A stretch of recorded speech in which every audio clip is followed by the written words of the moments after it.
वैसे तो एक छोटे कार्यक्रम में पुस्तक का लोकार्पण होने जा रहा है, मगर हॉल के अंदर, सभागार के अंदर जो संख्या है और पुस्तक के अंदर जो पृष्ठ है, उससे इस घटना का कभी मूल्यांकन नहीं हो पाएगा।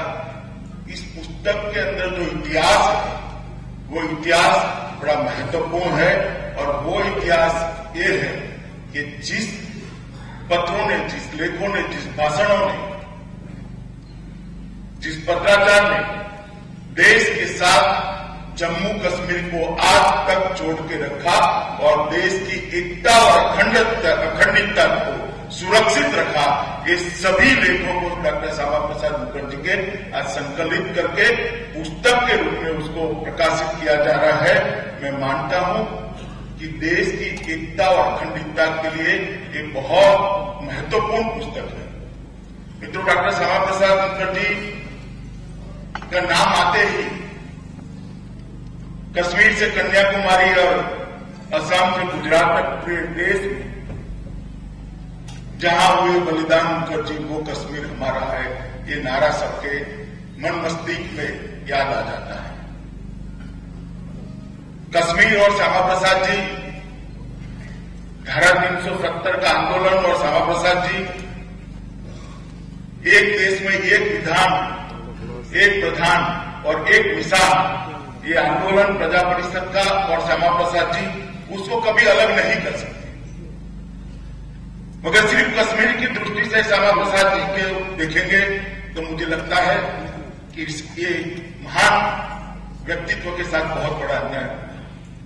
श्यामा प्रसाद जी स्वाभाविक रूप से उनकी शहीदगी जम्मू कश्मीर आंदोलन के लिए हुई, इसलिए जम्मू कश्मीर के साथ उनका नाम जुड़ गया।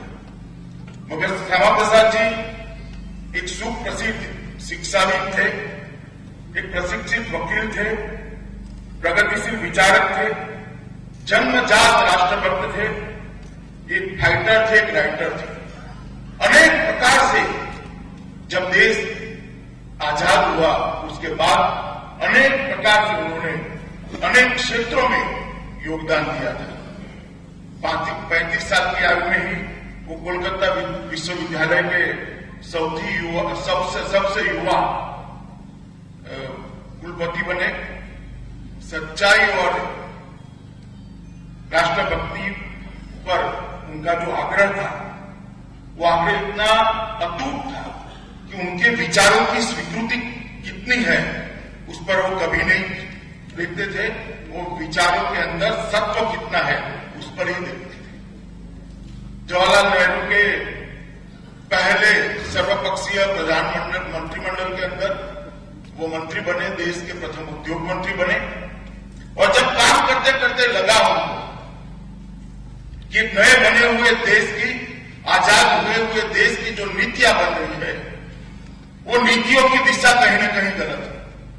ये नीतियां पूरी पाश्चात्य असर से, पाश्चात्य विचारधारा से प्रभावित नीतियां है और इस नीतियों पे अगर देश लंबे समय तक आगे चल गया तो देश भटक जाएगा। इस नीतियों की जो नींव रखी जा रही है, देश की शिक्षा नीति, देश की कृषि नीति, देश की अर्थ नीति, देश की उद्योग नीति, देश की विदेश नीति, देश की रक्षा नीति, ये सारी नीतियों के मूल में कहीं न कहीं पश्चिम की विचारधारा का प्रभाव है।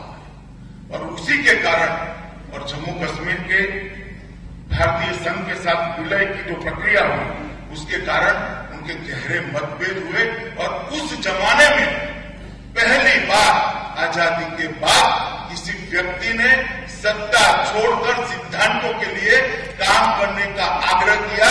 उसका पहला उदाहरण देश में उपलब्ध है, वो डॉक्टर श्यामा प्रसाद। मैं कश्मीर की बात पर बाद में आऊंगा, मगर नेहरू जी से अलग होने के बाद उन्होंने सोचा कि अगर इसी प्रकार से देश चलता रहा तो देश गलत दिशा पकड़ लेगा। और उस वक्त कांग्रेस का सूर्य मध्याह्न में तपता था। जवाहरलाल नेहरू जी के ऊपर एक उनके विरोध में एक शब्द भी बोलना किसी को गवारा नहीं था। आजादी के आंदोलन का पूरा यश कांग्रेस के अकाउंट में, जनमानस के अंदर जमा हुआ था। उस वक्त उन्होंने एक सोचा कि एक नई पार्टी बनाई जाए और जो पार्टी इस देश की मिट्टी के सुगंध से बने हुए विचारों और नीतियों के आधार पर देश की नई नीतियों का निर्माण, संघ के अधिकारियों के साथ चर्चा करके कुछ अच्छे स्वयंसेवकों को साथ देकर जनसंघ की स्थापना की। और उस वक्त मित्रों कहीं दूर दूर तक जनसंघ कभी म्यूनिसिपालिटी में भी सत्ता पा सकती है, ऐसा किसी को कोई विचार नहीं कर सकता। पंचायत से पार्लियामेंट तक एक छत्र कांग्रेस का राज था। उस वक्त एक महामना ने, एक महान आदमी ने एक विचार किया कि सत्ता सुख भोगने का समय नहीं है, देश को सच्ची दिशा दिखाने का समय है, देश की नीतियों को आकार देने का समय। और इसलिए कुछ स्वयंसेवकों के साथ उन्होंने जनसंघ की स्थापना की और जनसंघ ने एक नीति पर अपने विचार व्यक्त करना शुरू किए। उस वक्त उस विचारों का शायद महत्व न होगा, उस वक्त शायद उस विचारों ने इतना प्रभावित भी नहीं किया। नीतियां तो जो कांग्रेस ने बनाई वही बहुमत के आधार पर बनी, मगर आज वो नीतियां, मुझे भरोसा है कि एक लंबे समय तक देश का मार्गदर्शन करने वाली, देश की नीतियों का दिशा दर्शन करने वाली नीतियों का एक फाउंडेशन, एक नींव बनने वाली है। और उसका संपूर्ण श्रेय जाता है तो श्यामा प्रसाद मुखर्जी और उनकी पहली जनसंघ की टीम को जाता है। दीनदयाल जी, अटल जी, अडवाणी जी, सुंदर सिंह भंडारी, कुशाभाऊ ठाकरे, जगन्नाथ राव जोशी, न जाने कितने कितने युवा स्वयंसेवकों के साथ उन्होंने जनसंघ के काम को शुरू किया और विस्तार करने का काम किया। और ऐसे साथी खड़े किए जो पूरा जीवन का क्षण क्षण और शरीर का कण कण सिद्धांतों को समर्पित करते हुए मां भारती के चरणों में अपना जीवन समर्पित किया। आजादी के तुरंत बाद ये पार्टी शुरू हुई। शहीदों को इस देश में सम्मान मिलता था, मिलना भी चाहिए, आज भी मिलना चाहिए, हमारी परंपरा है। और उसी में से राष्ट्रभक्ति की प्रेरणा मिलती है। मगर देश के लिए मरने वाले शहीदों के तो बहुत उदाहरण थे। एक उदाहरण श्यामा प्रसाद जी पे ढूंढे, मगर श्यामा प्रसाद जी की प्रेरणा से देश के लिए जीने वाले युवाओं की एक फौज खड़ी हो गई जो केवल और केवल देश के लिए पूरा जीवन जिए। ऐसे कार्यकर्ताओं की फौज जनसंघ के अंदर उन्होंने खड़ी की। और उसी का नतीजा है कि 10 युवाओं के बीच में जिस स्थापना की थी वो जनसंघ पक्ष नाम परिवर्तित कर आज भारतीय जनता पार्टी बना है और विश्व का सबसे बड़ा राजनीतिक संगठन।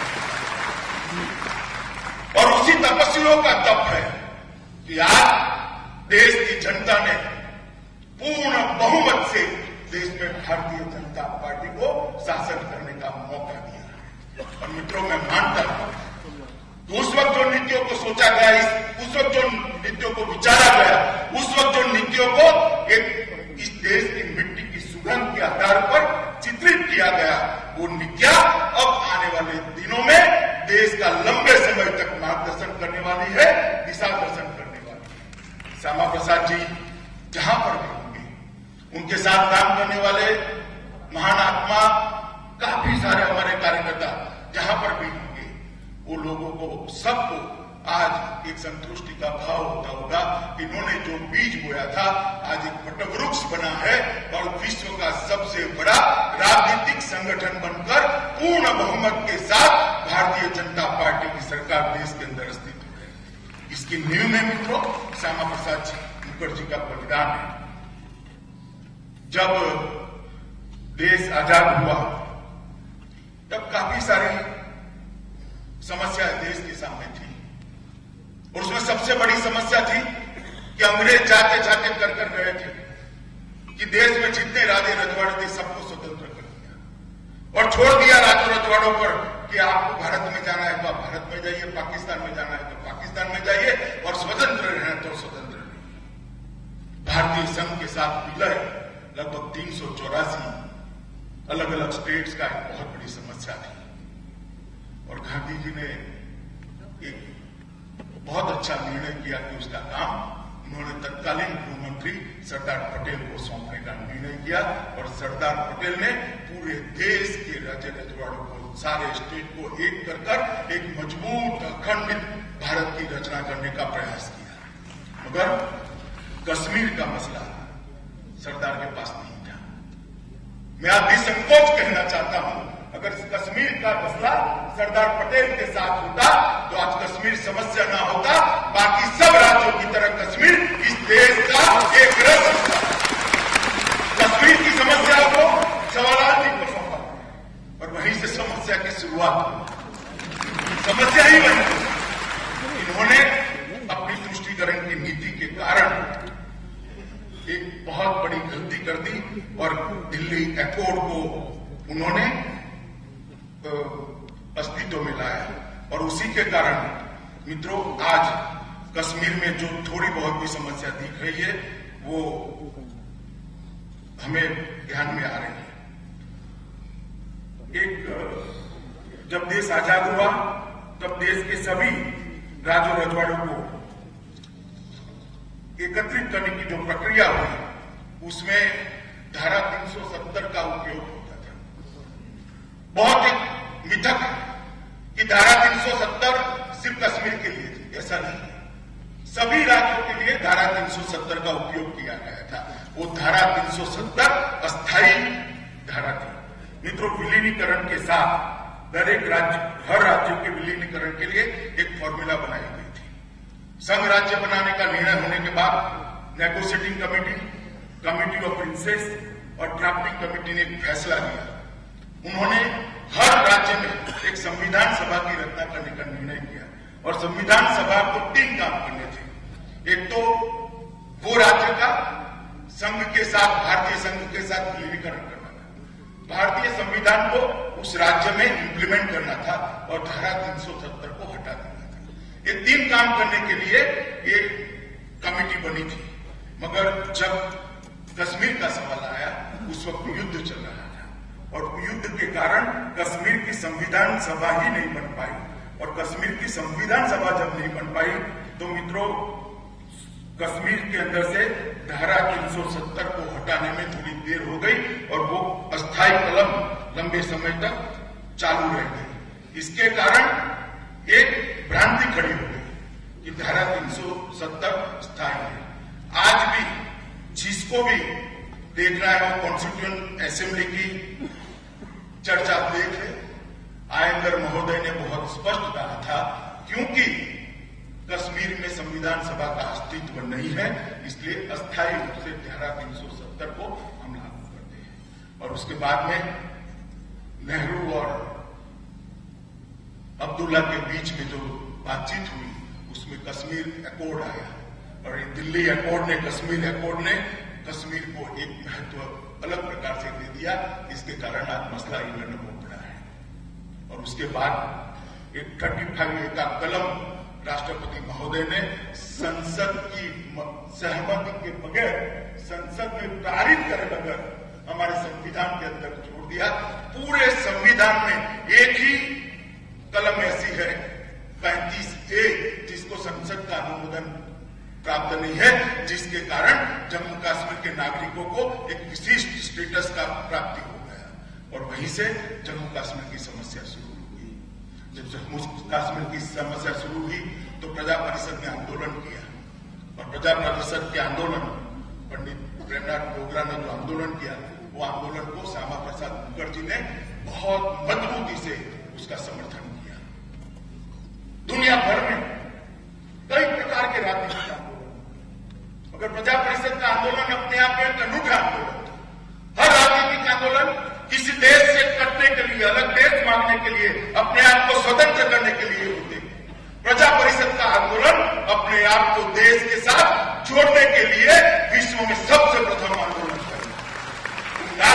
राष्ट्रभक्तों ने दूरदर्शिता के साथ जो आंदोलन को शुरू किया उसको श्यामा प्रसाद जी ने समर्थन किया और जब श्यामा प्रसाद जी ने सत्याग्रह करने के लिए जम्मू की धरती पर पैर रखे तब उनको अरेस्ट कर लिया गया और जेल के अंदर उनकी निर्मम हत्या कर दी गई।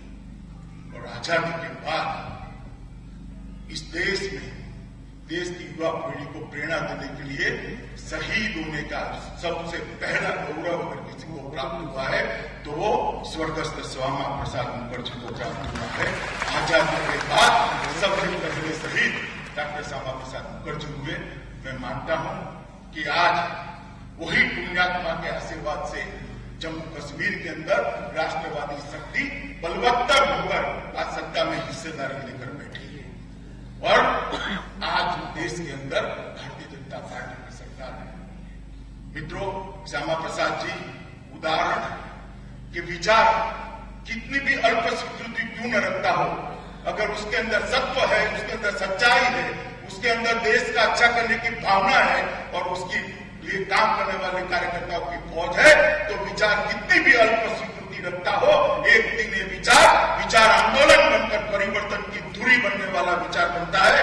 उसका एक उत्कृष्ट उदाहरण अगर कोई है तो डॉक्टर श्यामा प्रसाद मुखर्जी। और उसी के कारण आज भारतीय जनता पार्टी देश भर में अपने काम का विस्तार कर एक वैभव वाली स्थिति पर आज राजनीतिक क्षेत्र में अपना प्रभाव फैलाकर भारतीय की सेवा में व्यस्त है। आज भाई देवेश जी ने बहुत सारे ऐसे पुस्तकों, लेखों का, भाषणों का, पत्रों का, बहुत सारे ऐसे कटिंग्स का एक संकलन करके पुस्तक लोगों के सामने रखा है। मैंने उसको फॉरवर्ड किया है, मगर उसमें सबसे ज्यादा महत्वपूर्ण है उस पुस्तक के अंदर उन्होंने जो 212 फुटनोट्स दिए। मित्रों, वो फुटनोट मैं सभी वाचकों को आग्रह करना चाहता हूं कि उस फुटनोट को आप अवश्य देखिए। एक ऐतिहासिक संदर्भ लेकर लिखा गया ये पुस्तक है। एक भी बात कल्पना के आधारित नहीं है, एक भी बात लेखक के मन से जुड़ी नहीं है, जो है वो ऐतिहासिक सच्चाई है।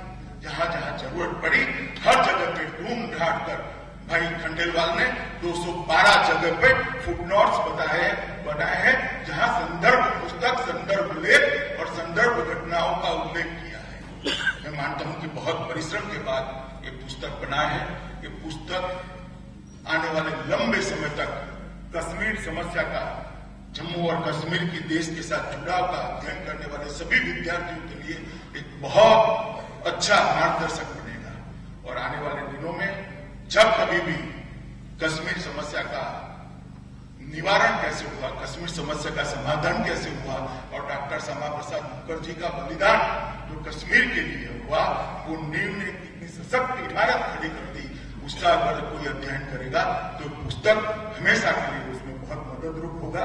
आज मैं भाई देवेश खंडेलवाल और उनके प्रभात प्रकाशन दोनों को हृदय से साधुवाद देता हूं कि उन्होंने एक बहुत स्तुत्य काम किया है। इस पुस्तक को संकलित कर लोगों को उपलब्ध कराया है। जिनको कश्मीर समस्या समझनी है, उनके लिए, उन विद्यार्थियों के लिए, वो राजनीतिक कार्यकर्ताओं के लिए ये पुस्तक मार्गदर्शक बनेगा, उसकी मुझे श्रद्धा है। आज श्रद्धेय भैया जी ने भी यहाँ उपस्थित रहकर भाई देवेश का जो परिश्रम है उसको आप कह सकते हैं कि आशीर्वाद देने का काम किया है। तो देवेश की ओर से और इस पुस्तक के फॉरवर्ड करने वाले व्यक्ति मैं हूं, तो मैं भी भैया जी का गर्भवत आभार मानता हूं कि आपने उपस्थित रहकर देवेश को अपना आशीर्वाद दिया है और बहुत अच्छे प्रसंग में आपने उपस्थित रहकर आशीर्वाद दिया है। आप सभी का बहुत बहुत धन्यवाद। वंदे मातरम। ये आज विंडिकेट हो गया, साबित हो गया। ये क्या हिम्मत इनकी हो सकती है? ये हिम्मत करेंगे हिंदुस्तान की पार्लियामेंट को चलाने की? आप सदन के आदमी चाहता है कि पार्लियामेंट ना चले? सदन के मालिक है। क्या आम आदमी चाहता है कि पार्लियामेंट ना चले? क्या जिसने आपको वोट दिया वो चाहता है कि पार्लियामेंट ना चले? आप दोषी हैं इस बात के।